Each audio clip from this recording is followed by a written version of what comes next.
I hold myself to a very high standard in terms of my play on the field. Up until then, I'd been performing well, but not to where my expectations were. So it was really nice to be able to come up for my team when it really mattered.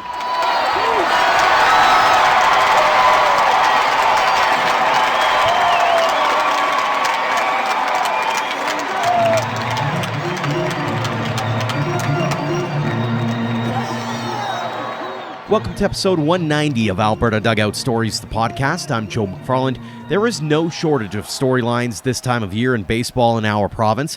From the Western Canadian Baseball League and West Coast League playoffs to the Canada Summer Games, Little League, Regional, and World Series, and much, much more, we have been following a ton. So make sure to subscribe on your podcast app because we have a number of great episodes lined up for the weeks ahead. This week, we wanted to take a look back at a great accomplishment by Dogs Academy's 18U Black Squad. They headed south of the border for a few tournaments over the summer, including the Perfect Game World Series in West Palm Beach, Florida. After going 3-1-1 in the round robin, the Dogs didn't turn back, beating NEB National 4-2 in the final. Dogs starter Tyrelle Chadwick, who picked up the win in the final with a 3-hit, 5-strikeout performance in 6+ innings of work, was named the tournament's most valuable pitcher. While he's only 19, he already has experience in summer college ball with the Dogs' Black WCBL squad last season, and then his hometown Kamloops Northpaws for a few games before coming back to the academy this summer. An Illinois State recruit, he's also the son of former Edmonton Trappers and California Angels pitcher and current TRU Wolfpack head coach Ray Chadwick. We caught up with promising young right-hander to talk about his baseball journey, winning the Perfect Game tournament, and what he'd like to one day accomplish. Tyrelle, thanks so much for joining us here on the podcast. Yeah, for sure. Thank you for having me. Perfect Game 18U World Series champions. Now that you've had a chance to soak that one in over the last couple of weeks, how cool does it feel to have won that tournament? Oh, I mean, it was so surreal, especially it taking place on a big league spring training field, being there with my teammates that I've been working with for so long. A lot of us, due to COVID, not being able to play tournaments the last 2 years, to be able to bring something that big home it was really exciting. Walk us through your mindset in that tournament specifically. Did you know right away that you were going to be a force right away? Was there a turning point maybe for the team, or was it we're going to dominate from the get? We kind of knew that we were one of the top teams in the tournament right away. We're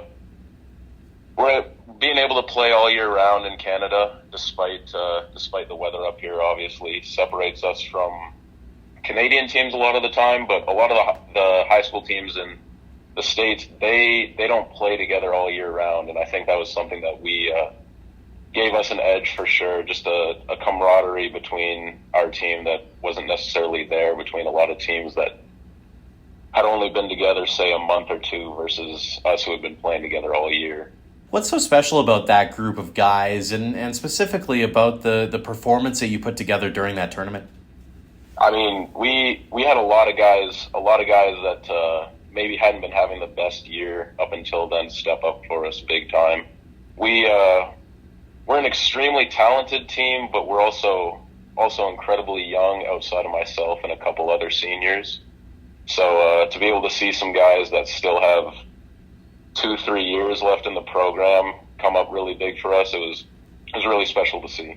Mm-hmm. How much of it is almost measuring yourself against Dogs teams of the past? Because there's always been strong tournaments here, there, and everywhere from the Dogs Academy program. How much of that looking to the past did your squad do versus maybe trying to set a precedent for future teams and future generations? For myself personally, I definitely kind of wanted to leave my mark. I've been in the academy for 6 years now, so I wasn't playing with the midget teams that had won any of the bigger tournaments, but I was around to see them, and just the effect that has on the academy as a whole. It it's definitely a goal to be able to have one of those in my dog's career. Mm-hmm. Walk us through that final game. It's a 4-2 final, really close. How challenging was it to be a part of that experience and make sure, all the emotions are kept in check during what is the tightest game of the tournament and one that you knew what was at stake? Yeah, I mean, it's to keep the nerves in check. Honestly, it wasn't too difficult personally. After the first inning, I felt that I had completely settled in and that it was just another baseball game at the end of the day. Of course, it's a huge honor to be able to play there, a huge honor to be able to bring that home, but I think a lot of our guys are kind of made for big situations like that, and I personally was very comfortable. Mm-hmm. In those moments, you're in a championship game, that you're settled in. Do you still take that moment to kind of soak it in and realize the enormity of the situation, but also make sure to realize that you're no bigger than the situation, if you know what I mean? Yeah, for sure. I think there's definitely a balance there between treating it like another baseball game and also understanding just the situation that I've had the privilege to be in. The final out, the celebration begins. Do you remember that moment and what was that like? Do you remember who you were trying to get a hug from first, that kind of thing? Honestly, it was so many emotions coming through that I remember running onto the field and I remember being with the team, but I don't really remember the specifics that clearly. Mm-hmm. It was just a lot of energy from everybody and just kind of, it hadn't even really set in yet. We were just all so excited. Mm-hmm. The trophy presentations happen. You're named most valuable pitcher in the tournament. What did that recognition mean to you? It was sure. One of our top arms this year, and I hold myself to a very high standard in terms of my play on the field. And up until then, I'd been performing well, but not to where my expectations were. So it was really nice to be able to come up for my team when it really mattered. When you said you got into a groove after that first inning, what was it that kind of allowed you to settle in? Did you realize that, hey, these are the pitches that I'm going to be able to work with? Or what was it that was really working for you, especially in that final game? Yeah, I had slider and my splitter were both working relatively well, which anytime that I have two off-speed pitches on top of my fastball, I'm pretty confident in my ability. So it was nice after the first inning to know that I'd be able to go to those two along with just attack with fastballs early. Mm-hmm. Kind of puts an exclamation point on the season and frankly the year that you've had at this point, because it's been a bit of a roller coaster ride for you, hasn't it? Yeah, for sure. Talk a little bit about being back home to start the summer. You got to have the opportunity to be opening day starter for the hometown Kamloops North Paws. What did that experience mean to you? That was so cool. I think that was huge for Kamloops as a whole. I think baseball in Canada is growing. I think baseball in this town is growing as well. Just it is a hockey town, and it's going to stay a hockey town. But I think being able to have something with the West Coast League here and have a bit higher level baseball in town, I think is going to be really big for the sport growing here. Mm-hmm. You got to play with Dogs Black last summer as well, and I mean, you're 19 years old still. How much of this is about soaking up those experiences to maybe get yourself ready for what's likely to be a pretty busy run for you as you head south of the border?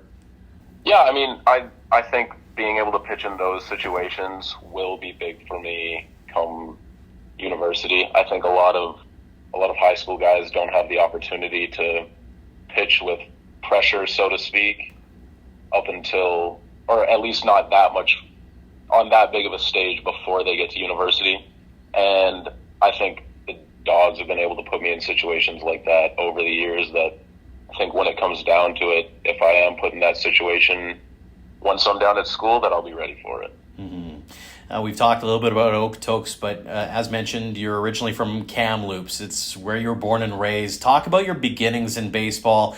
Obviously, your dad is a pretty influential character in the grand scheme of things, but how did you get started in the game? Do you remember the first time you put on a glove or tried to swing a bat?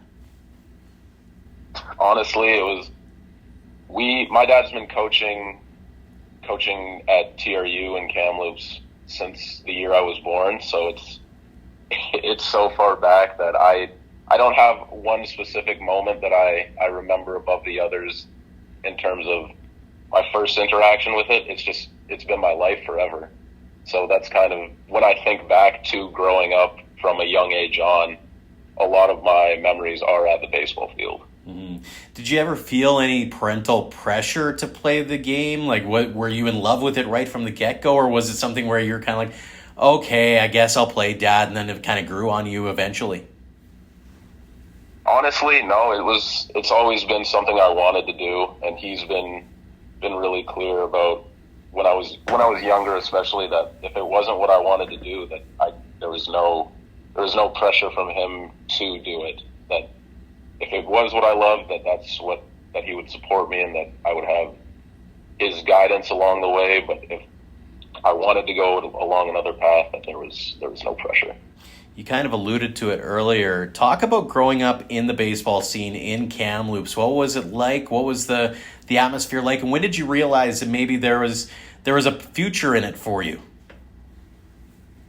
Yeah, I mean, it's really cool for the longest time, TRU was the highest level baseball in town, and I always loved going out and being at those games, whether it be I was able to be in the dugout with them or just watching those games.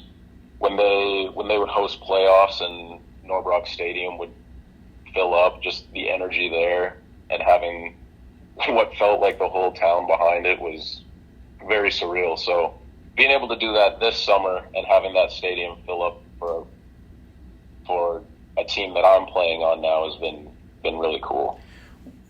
How different is it growing up with a dad who's got that resume? You know, it's not just, hey, he's coach, but I mean, we've talked to him here with Dugout Stories, as he's got the Alberta connections to boot. He played in Edmonton and shared a cool story about his first time in Edmonton and not understanding why there were plugins on the side of the road, and then realizing that how cold it really gets. And he really couldn't believe that he called Canada home after that whole experience, and yet here he was doing that. How much of that experience and some of those stories do you remember getting told to you around the kitchen table or even in the dugout?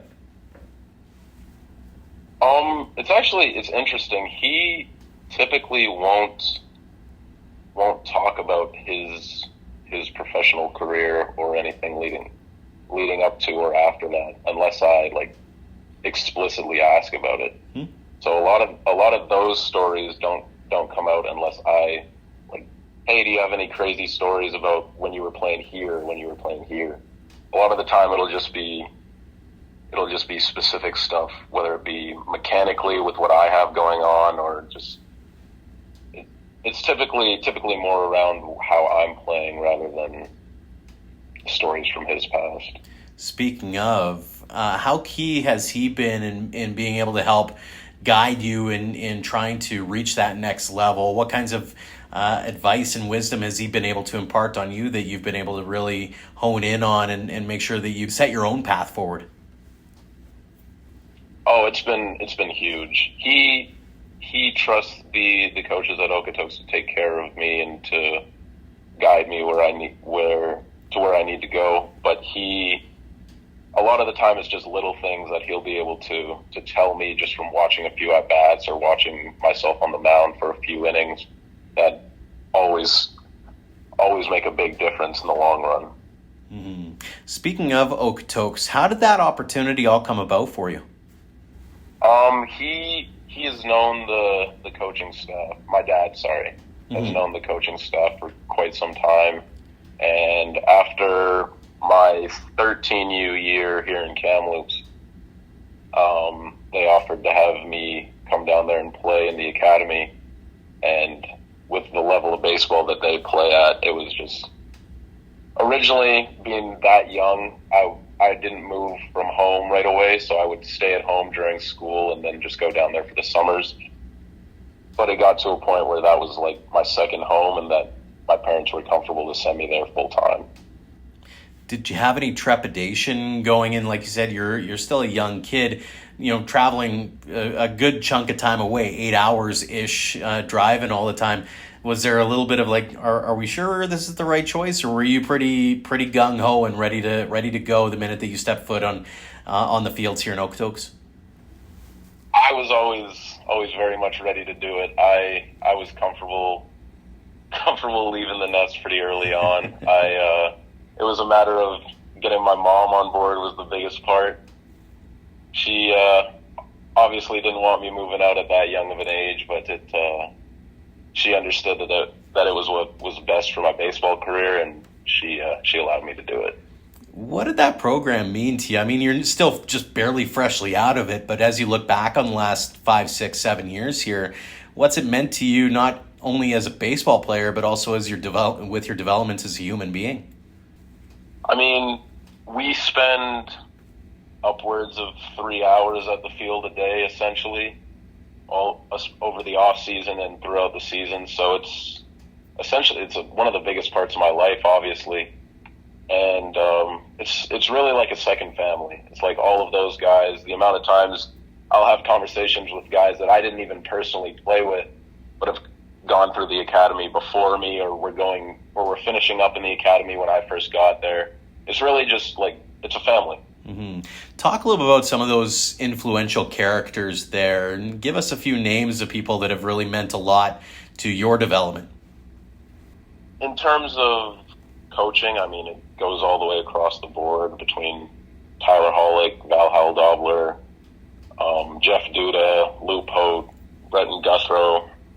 All of those guys have had, along with the entire coaching staff, I'm missing a few, but have been huge in my development, whether that be at the plate, on the mound, the way my body moves, just mechanically, like health, just all the way across the board, taking care of stuff in the classroom. Players, there's a plethora of guys that played years above me that have been able to kind of, not even necessarily conversations we have, but just being able to watch those guys play, that it's really set an example for me, and I believe guys all the way down the academy. You committed to Illinois State. You're heading there this fall. What made you decide to commit there and decide to continue your education at Illinois? Well, Coach Wally Crancer came and visited the academy in the fall/winter portion of the season, and I threw live inside, and he liked what he saw, and I was able to have a conversation with him, and as well as get in touch with our entire coaching staff. And through my conversations with them, I just loved every part of it, and decided that after conversation with my family that was the best option for me. Have you been able to check out campus yet? I haven't, actually. I commit pretty late for my class, so the other players in my class were taking their visit like a week after I commit to Illinois State. Right. So they weren't able to set me up and get me down for the same visit time as them. And then by the time that we would have been able to set all that up, they were in their season. So I wasn't able to go down. So I actually haven't visited campus at all yet. From what you've seen out of pictures and that kind of thing, what's got you stoked the most? Well, they're redoing the field right now, but just looking at how the field looked before, that's going to be really cool. That college environment on top of how beautiful that field is going to be a lot of fun. Mm-hmm. You said earlier that you have high expectations of yourself, and I'm wondering what your expectations are of yourself heading into a major school like that as a 19-year-old, where maybe the expectations from outside might be a little less, but what's yours? I just want to compete for a spot as a freshman, whether that be as a bullpen guy, like whether I am able to work my way into the rotation. I just want to be able to have an effect on the team as a freshman. How do you get there in your eyes? What kinds of things do you still feel you need to work on to make sure that you're hitting the ground running once you get down there? Typically I struggle. I wouldn't say I struggle with command, but I would say when I do have issues in the game, it is typically a command issue rather than a matter of getting hit around. So I think the biggest thing would just be to focus on small things in my mechanics that allow me to be more repeatable and be consistently around and in the zone and allowing my stuff to play. How excited are you to be able to tap into the minds that are down there and to be able to maybe expand upon your knowledge that you've already grown throughout the course of the last number of years here? That's gonna be huge. Being able to talk to guys, whether it be that went straight to playing Division I baseball or played junior college baseball before that, or obviously the coaches that have professional baseball experience. Being able to talk to people, I think, at any level opens up a lot. Just getting a new perspective on different aspects of the game. Mm-hmm. A couple of fun questions for you. One, going back to when you were growing up, did you have a favorite player or favorite team that you always dreamt that you wanted to play for? The St. Louis Cardinals. That's been my team for a long time now. Any reason why? Honestly, for how much of a sports family I grew up in, I didn't start really paying attention to sports until 2012-ish when the Cardinals were really good. Mm-hmm. And I mean, they're having a really good year this year, but that was kind of with David Freese and Wainwright still being in his prime, and Matt Holliday and Yachty in his prime. All of those guys were a lot of fun to watch, and that's kind of what got me into that team. Did you have a guy that you wanted to mold your game after, or did you sort of want to create your own persona on the mound? On the mound, I actually didn't really have like that I was looking to, that I was going to be exactly like this. In terms of, I'm still swinging it. I mean, I've been told that I'm going to hit in the fall at Illinois State and kind of see where that goes. I've ended the season off swinging it pretty well, so I'm hoping that I'm able to carry that into school and play for a spot. It was Matt Holliday when he had a couple good years in St. Louis, and then Matt Carpenter when I was still playing more third base. Very cool. It's funny you mentioned Holliday only because it was his kid that was named the first overall draft pick on Sunday. How crazy is that to think that your idol now has kids they're going up through the system now? Yeah, it's pretty cool to see the amount of like sons of major leaguers that are making their way into the league, especially like they're around my age, and it's guys that I grew up watching, so it's pretty cool stuff. Mm-hmm. Speaking of the draft, how much of that are you watching now that you're getting of that age, whether you're high school senior or you're getting into the college room now? Is that starting to be a thought in the back of your mind of, hey, maybe there's a possibility down the road if I can dot my I's and cross my T's kind of thing? Yeah, that's been a goal of mine for a long time, to be able to play baseball at the highest level, at the professional level. So that I had a few conversations leading up to this draft, not anything super in depth, but that's been something that I've been thinking about for a while now. That's a big time goal of mine. Mm-hmm. How cool is it to know that it's not out of the realm of possibility either? Because as we saw this past week, there's 15 Canadians I think that were selected, including a couple of Albertans. I mean, the possibility is certainly there. How much do you lean on that and go, this isn't an impossible dream that some people might have thought a few years ago? No, it's definitely exciting to see stuff like that. Obviously, I do believe that I have the ability to do that, but I know that there's a lot of work to go still, and I'm hoping that over the next couple of years I'm able to get to a level where that is realistic. Couple more questions for you here before we let you go, Tyrelle. First off, you've seen those guys roll through the academy. They're alums. They managed to go to the next step and provide those anecdotes, those words of wisdom for you to maybe take that next step in your journey. Looking back on it, now you've got the benefit of 2020 hindsight. If you were to go back and offer some words of wisdom to those kids that are 13 or 14 starting out on their journeys, what would you say to them to maybe inspire them to dream big? Just that it's one of those things that you have to love it. You have to love every step of the way. That those guys that you see that do make it work, it's because that's something that they really wanted, that they dreamt about, that's what they were working towards every day. And I think that's kind of something that you need to keep in mind when you have those practices you don't want to be a part of, when you have those early morning lifts, is that it has to be something that you really want to do. And if it is something that you really want to do, that it's entirely possible if you take care of business the correct way. Absolutely. Final question for you here. It's the one we ask everyone. What does the game of baseball mean to you? I mean, it's been my life for forever. I don't know. I really don't know where I would be without it. It's